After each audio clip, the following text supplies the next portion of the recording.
Hello, কেমন আছে সবাই? আবারও একটা ভেজ পকোড়ার রেসিপি নিয়ে চলে এসেছি। মোচার পকোড়া বানিয়েছিলাম। মোচা বানানোর সময় মোচা কাটাটাই হলো সবথেকে বড় একটা কাজ। তাহলে চলুন প্রথমে এই বড় কাজটাই করে নেওয়া যাক। কলার ফুলের মাঝখানের শক্ত কাঠির মতন অংশটা একটা একটা করে বার করাটাই বেশ ঝক্কির কাজ। আর মোচা কাটা হয়ে গেল মানে অর্ধেকের বেশি কাজ হয়েই গেল।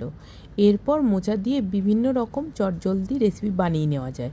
আর আজকে আমি যে রেসিপিটা বানাচ্ছি হার্ডলি 10 থেকে 15 মিনিট সময় লাগবে। বাড়িতে মোচা আসলে মোচার ঘন্ট চিংড়ি মাছ দিয়ে অথবা নিরামিষ করে তো হয়ই। আজ ভাবলাম একটু অন্যরকম করে পকোড়া বানাই।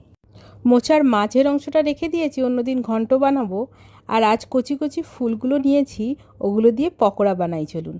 পকোড়ার ব্যাটারের জন্য প্রথমে নুন, বেসন, চালের গুঁড়ো আর রোজকার কিছু মশলা যেমন হলুদ গুঁড়ো, জিরে গুঁড়ো, ধনে গুঁড়ো আর দিয়েছিলাম একটু আমচুর পাউডার আর চিনি।